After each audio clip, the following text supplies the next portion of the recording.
नमस्कार आप सभी लोगों को। आइए फलित ज्योतिष पाठ संख्या 21 की बात करते हैं।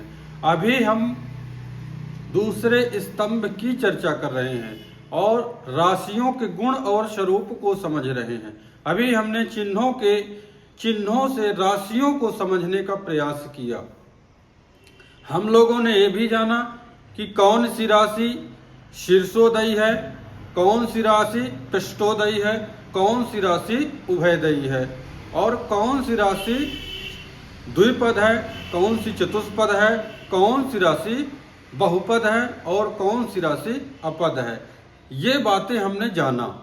अब हम जानेंगे कि कौन सी राशियां दीवा वाली होती हैं और रात्रि वाली होती हैं, कौन सी राशियां जो है जलचर हैं, कौन सी मनुष्यचर हैं, कौन सी कीट हैं और कौन सी राशियां जो है जानवर साइन की हैं। यही जानने का हम जो है प्रयास करेंगे। तो आइए आगे बढ़ते हैं। आपको बता दें कि मनुष्य, सबसे पहले मनुष्य हमने आपको बताया था मानव साइन की जो राशियां हैं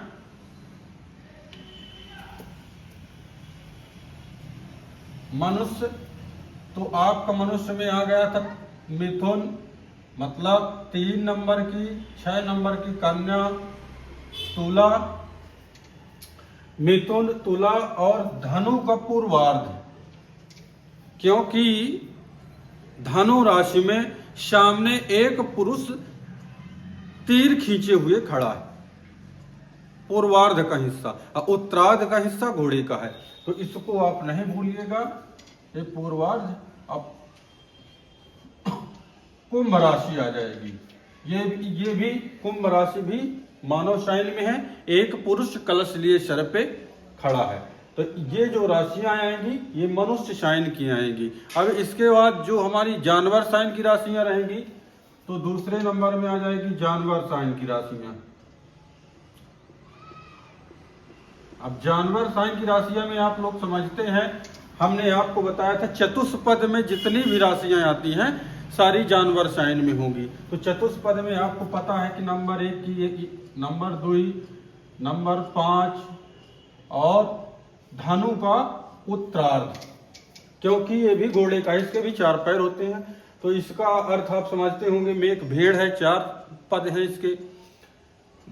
वृष बैल है, 4 पद हैं। सिंह शेर है, 4 पद हैं। और ये घोड़ा धनु का उत्तरार्ध है, ये घोड़े का है। तो इसको भी हमने ले लिया। अब इसके बाद हमको क्या देखना है, तो हमको अब देखना कि कीट की कौन सी राशि। तो कीट की एक ही राशि है, तो ये कीट। अब कीट की जो राशि होगी ये 8 नंबर की होगी, वृश्चिक राशि कीट की। अब आ जाएगा हमारे पास कौन सी राशि बची, जलचर। तो जलचर में हम देख रहे हैं कि जलचर में ये जल में विचरण करने वाले, तो कर्क और मीन, क्योंकि केकड़ा और मछली जल में ही विचरण करती हैं। तो ये 2 राशि हो जाएंगी और एक राशि हो जाएगी आपकी मकर, क्योंकि मकर का जो 10 नंबर की राशि है मकर, उसका जो यानी कि पीछे का जो हिस्सा है वो मगर का है।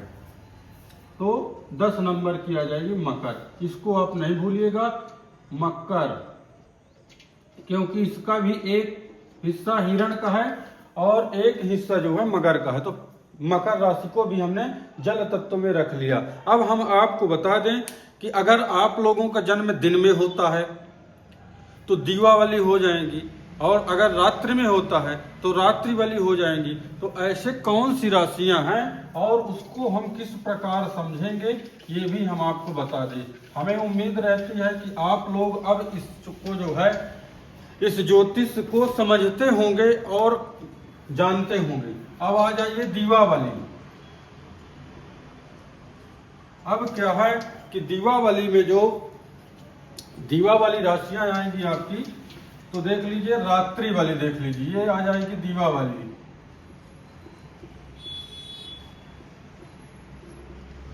ये आ जाएगी दिवा वाली और ये आ जाएगी आपकी सेकंड में रात्रि वाली।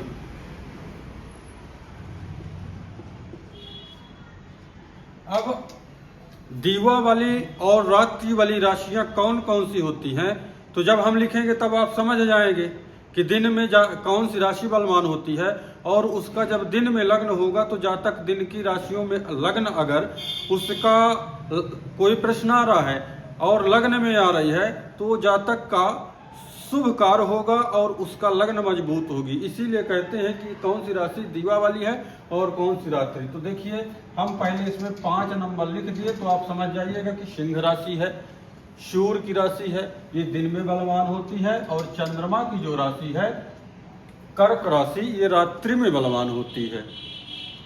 अब इसमें हम ये देखेंगे कि हमारे रात्रि वाली में तो 1 2 3 और ये आ गया 4, फिर आ जाएगा 5। आपको याद करने के लिए याद नहीं करना पड़ेगा, समझना है कि देखिए हमने पहले 4 अंक लिखा है ना, अब 4 से आगे आप जाएंगे तो ये 1 2 3 4 प्लस इधर देखिएगा तो 5 है। अब 5 के आगे आप लिख दीजिए तो 5 के आगे 6 नंबर, 7 नंबर और ये 8 नंबर।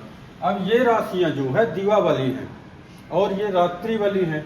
अब इधर आप नीचे लिख दिए 4 जो राशि बची तो इधर लिख दीजिएगा आप जो है धनु और मकर, इधर लिख दीजिएगा कुंभ, इधर लिख दीजिएगा मीन। अब ये आपको याद नहीं करना पड़ेगा, याद करने के भी तरीके बता रहे हैं कि आपको ये दिवा वाली है, ये रात्रि वाली। अगर आप विवाह के लिए अष्टकूट गुण मिलाएंगे तो ये चीजें बहुत ही अनिवार्य होता है कि कौन सी राशि दिन की बलवान है, कौन सी रात्रि की बलवान है। जब हम ये देखते हैं और हमारे लग्न में दिवा वाली लग्न आ जाए या तो रात्रि वाली आ जाए तो इसी से देखते, इसी के आधार पर जातक का विवाह भी करना चाहिए। लेकिन लोग विवाह के लिए जाएंगे तो अपनी शुभता के लिए क्यों ना वो दिन की लग्न हो, रात में ही विवाह करेंगे और उसी में कटुता पैदा होती है। अभी हम सप्तम का जब विश्लेषण वहां जाके करेंगे फलित ज्योतिष में तो आपको ये समझ में आएगा कि सप्तम सप्तमेश और कारक में क्यों पीड़ा आ रही है। तो सबसे पहले आप तो राशियों को जाने कि कौन सी दिवा वाली है, कौन सी रात्रि वाली है, तो ये जानना बहुत अनिवार्य है। अब इसके आधार पे आप समझ जाइए कि याद हमको किस प्रकार रहेगा। तो सबसे पहले दिवा वाली में सिंह राशि आती है सूर्य की, रात्रि वाली में चंद्रमा की आ गई कर्क राशि। फिर अब कर्क के आगे आप जो है मेष वृष मिथुन क्रम से लिखिए, फिर ये आ जाएगी आपके 5 नंबर इधर, तो 5 से 5 6 7 8। अब जो 4 राशियां बचती हैं तो 2 जो है राशियां हैं धनु और मकर तो नीचे ले आ दीजिए और कुंभ और मीन ऊपर ले आ दीजिए। तो आपका ये जो है दिवा वाली और रात्रि वाली समझ में आ जाएगा। तो हम आपसे उम्मीद करते होंगे कि आप ये जो पाठ को है जरूर समझते होंगे और याद करते होंगे। हम फलित ज्योतिष क्रमबद्ध तरीके से दे रहे हैं, इसलिए आप देखिएगा, सब्सक्राइब करिएगा। जो सब्सक्राइब करेगा उसके पहले हम जो वीडियो लोड करेंगे तो सबसे पहले आएगी तो उसको लाभ प्राप्त होगा। बहुत बहुत धन्यवाद।